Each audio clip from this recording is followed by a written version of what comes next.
Hello नमस्कार दोस्तों, मैं राहुल कुमार स्वागत करता हूं आपका मेरे यूट्यूब चैनल ईडीयू ट्री में। दोस्तों आज हम BHIC 131 प्राचीन काल से लगभग 300 ईस्वी तक के भारत के इतिहास को पढ़ेंगे, जिसमें आज के इस वीडियो में हम भारत इतिहास को जानने के लिए जो साहित्यिक स्रोत है उसे पढ़ेंगे और समझेंगे। तो चलिए शुरू करते हैं आज के इस वीडियो को। साहित्यिक स्रोत। प्राचीन भारतीय ग्रंथों का अध्ययन करते समय कुछ प्रश्नों को ध्यान में रखा जाना चाहिए। उदाहरण के लिए उनकी रचना क्यों और किसके लिए की गई है, उनका सामाजिक और सांस्कृतिक संदर्भ क्या है। एक ग्रंथ एक आदर्श का प्रतिनिधित्व कर सकता है और उस समय जो हो रहा था उसका सटीक विवरण शायद नहीं हो सकता। जब कोई ऐतिहासिक जानकारी के लिए प्राचीन भारतीय ग्रंथों का अध्ययन कर रहा हो तब कुछ महत्वपूर्ण पहलुओं पर ध्यान दिया जाना चाहिए। उपेंद्र सिंह ने कहा है कि यदि एक विशेष अवधि में एक ग्रंथ की रचना की गई थी तो ऐतिहासिक स्रोत के रूप में उसका उपयोग कम समस्यापूर्ण है। हालांकि यदि उसकी रचना लंबे समय तक चलती है तो उसका काल निर्धारण करना अधिक जटिल हो जाता है। उदाहरण के लिए महाकाव्यों में महाभारत को एक विशिष्ट समय के ग्रंथ के रूप में देखना बहुत मुश्किल है। ऐसे मामलों में इतिहासकार को विभिन्न कालानुक्रमिक परतों का विश्लेषण करना पड़ता है और गंभीर रूप से विभिन्न परिवर्धन और प्रक्षेपों को देखना होता है। किसी ग्रंथ की भाषा, शैली और सामग्री का विश्लेषण करना आवश्यक है। रामायण और महाभारत दोनों महाकाव्यों के महत्वपूर्ण संस्करण बनाए गए हैं, जहां इन ग्रंथों की विभिन्न पांडुलिपियों का विश्लेषण किया गया और उनके मूल को पहचानने का प्रयास किया गया है। इस तरह के उपक्रमों में इतिहासकारों की काफ़ी मदद की है। इतिहास के पुनर्निर्माण के लिए प्राचीन भारतीय साहित्य की विश्वसनीयता को लेकर बहुत बहस हुई है। चूँकि अधिकांश प्राचीन भारतीय साहित्य की प्रकृति धार्मिक है, उदाहरण के लिए वैदिक, उत्तर वैदिक, पुराण और महाकाव्य साहित्य आदि। कुछ विद्वानों ने दावा किया है कि प्राचीन भारतीयों के पास इतिहास की भावना ही नहीं थी। शुरुआती पश्चिमी विद्वानों को कालक्रम, साक्ष्य, एक साफ सुथरी कथा और भारतीय ग्रंथों में तारीखों की तलाश थी। इसके बजाय उन्हें जो मिला वह दंत कथाएं, अनुष्ठान, प्रार्थना आदि थे। हालांकि भारत की ऐतिहासिक परंपराओं के हालिया शोध ने यह स्पष्ट कर दिया है कि विभिन्न समाज अलग अलग तरीकों से ऐतिहासिक चेतना को एकत्रित करता है। प्राचीन भारत में लिखित परंपरा के विपरीत एक मजबूत मौखिक परंपरा थी।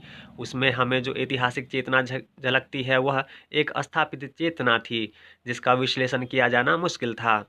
हमें चीनी तीर्थयात्री वेनशांग के लेखन से पता चलता है कि भारत के प्रत्येक राज्य के पास आधिकारिक रिकॉर्ड के रखरखाव के लिए अपने स्वयं के अधिकारी और विभाग थे, जो महत्वपूर्ण घटनाओं सहित राज्य के विभिन्न पहलुओं का लेखा जोखा रखते थे।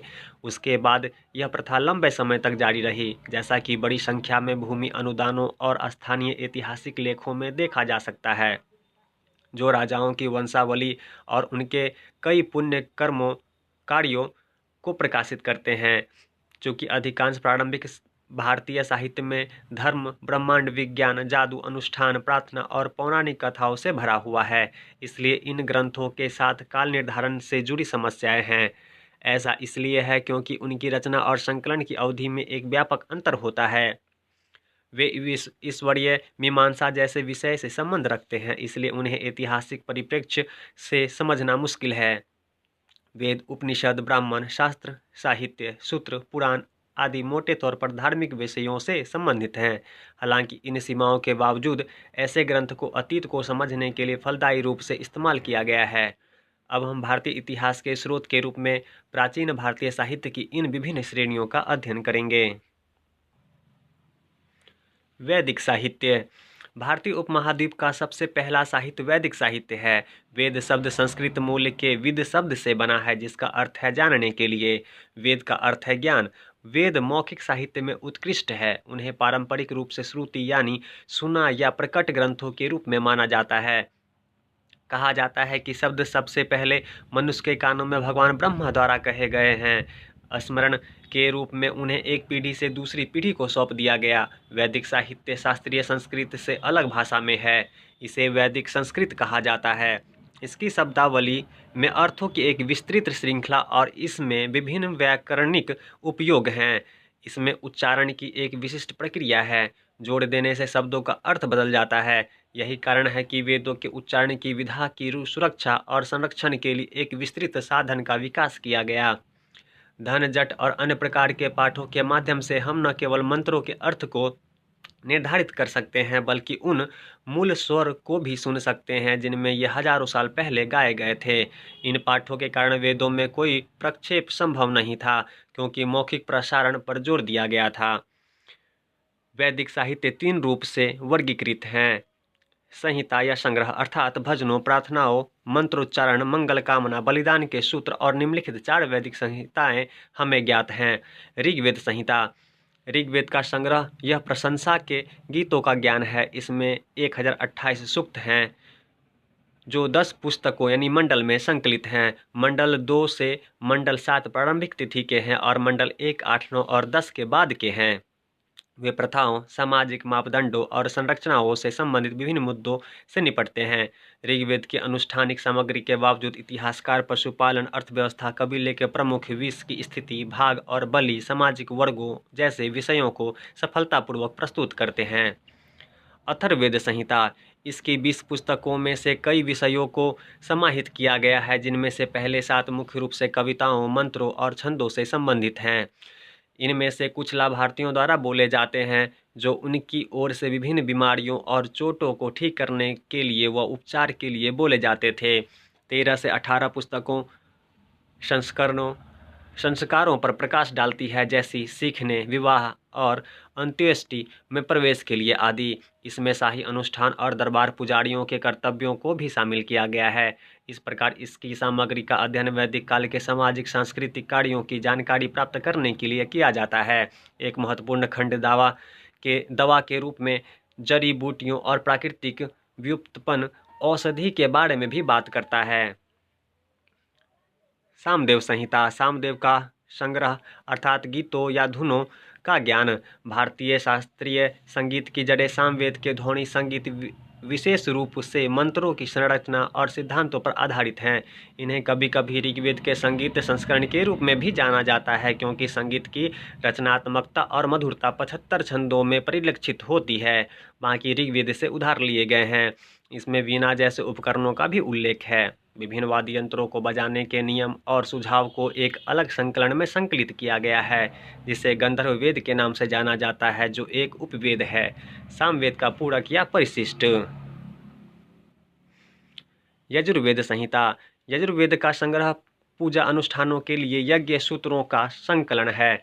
अग्निहोत्र 3 प्राथमिक ऋतुओं वसंत, मानसून और शरद ऋतु के स्वागत में अग्नि को मक्खन और दूध अर्पित करते हैं। वाजपेय और राशि।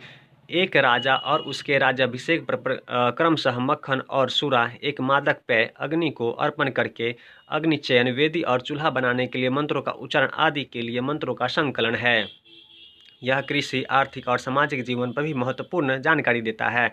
उदाहरण के लिए शुक्ल यजुर्वेद में एक महत्वपूर्ण कविता उन फसलों को सूचीबद्ध करती है जो उस समय बहुत महत्वपूर्ण मानी जाती थी, जैसे गेहूं, चावल, जौ, तिल, बाजरा, ज्वार, राजमा इत्यादि। यह प्राथमिक उपनिषदों का सबसे बड़ा संग्रह है। बृहदारण्यक उपनिषद, कथा उपनिषद, ईश उपनिषद, मैत्री उपनिषद, तैत्तिरीय उपनिषद और श्वेताश्वर उपनिषद, जिनमें से हिंदू दर्शन के विभिन्न स्कूल विकसित हुए हैं। उदाहरण के लिए बृहदारण्यक उपनिषद में धर्म, कर्म और मोक्ष, इसका शाब्दिक अर्थ जीवन और मृत्यु के दुष्चक्र से मुक्ति है, लेकिन यह दुख, स्वतंत्रता या आत्म प्राप्ति से मुक्ति के लिए भी लिया जाता है कि हिंदू अवधारणा पर शुरुआती व्यापक चर्चाएं हैं। वेदों की उचित समझ के लिए 6 वेदांगों, वेदों के अंग का विकास किया गया। ये हैं शिक्षा, कल्प, व्याकरण, निरुक्त, छंद, ज्योतिष, जिसमें शिक्षा का अर्थ है स्वर विज्ञान, कल्प से अनुष्ठान, व्याकरण का अर्थ व्याकरण, निरुक्त से व्युत्पत्ति, छंद मैट्रिक्स और ज्योतिष खगोल विज्ञान से संबंधित है। प्रत्येक वेदांग ने अपने चारों ओर एक विश्वसनीय साहित्य विकसित किया जो सूत्र रूप में है, अर्थात उपदेश। यह गद्य में अभिव्यक्ति का एक बहुत संक्षिप्त और सटीक रूप है जो प्राचीन भारतीयों द्वारा विकसित किया गया था। पणिनि की अष्टाध्यायी 8 अध्यायों में व्याकरण पर एक पुस्तक, सूत्र उपदेश में लेखन की इस उत्कृष्ट कला की अंतिम परिणति है। इसमें प्रत्येक अध्याय सटीक रूप से परस्पर जुड़ा हुआ है। वेदों के अलावा ब्राह्मणों, आरण्यकों और उपनिषद जैसे ग्रंथों को भी वैदिक साहित्य में शामिल किया गया है और उत्तर वैदिक साहित्य के रूप में जाना जाता है।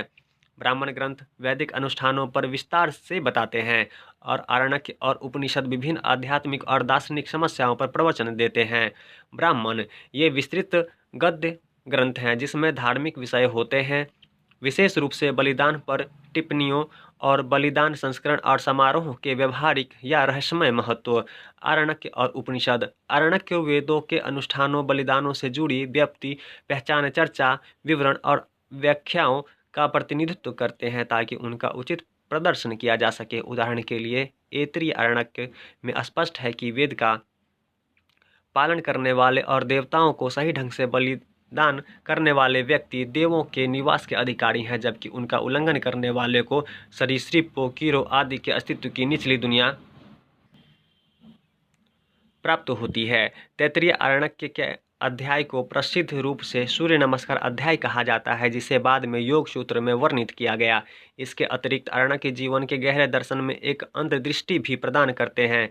आरण्यक शब्द का अर्थ है जंगल या बिहार। यह माना जाता है कि जो लोग वानप्रस्थ को जाते हैं, वन में निवास के लिए शिवानृति के आरण्यक ग्रंथों का पाठ करते हैं, इसलिए इसका नाम आरण्यक है। उपनिषद शब्द उप से बना है जिसका अर्थ है पास, निकट, और निषद का अर्थ है बैठ जाना के जुड़ने से बना है। इस प्रकार यह निकट बैठने को दर्शाता है। गुरु के पास बैठकर एक शिष्य आध्यात्मिक ज्ञान के मोती प्राप्त करता है। अन्य धारणाओं में गूढ़ सिद्धांत, गुप्त सिद्धांत, रहस्यवादी अर्थ, छिपे हुए संबंध आदि शामिल हैं। मेनियर विलियम्स अपने संस्कृत शब्दकोश में इसे सर्वोच्च आत्मा के ज्ञान को प्रकट करके अज्ञानता को शांत करने के रूप में परिभाषित करते हैं। उपनिषदों में हिंदू धर्म के कुछ प्रमुख दार्शनिक शब्द शामिल हैं, जैसे कि ब्रह्म, उच्च सत्ता या अंतिम वास्तविकता, और आत्मा या स्वयं, जिसमें से कुछ का उल्लेख बौद्ध धर्म और जैन धर्म जैसे समानांतर विषम धार्मिक परंपराओं में भी किया गया है। उन्होंने प्राचीन भारत के आध्यात्मिक विचारों के विकास में एक महत्वपूर्ण भूमिका निभाई। अमूर्त दर्शन और आत्म पर नए विश्वासों को वैदिक कर्मकांड के से एक संक्रमण को वेदांत के रूप में जाना जाता है। वेदांत में वेदों का सर्वोच्च उद्देश्य भी है। 19वीं शताब्दी की शुरुआत में उनके अनुवाद के साथ साथ पश्चिमी विद्वानों का ध्यान आकर्षित करने लगे। उनके दार्शनिक सिद्धांतों से रोमांचित आर्थर शेपनहावर ने उपनिषद दर्शन को उच्चतम मानव ज्ञान का उत्पादन कहा। आरण्यकों को कर्मकांड के रूप में मान्यता दी जाती है।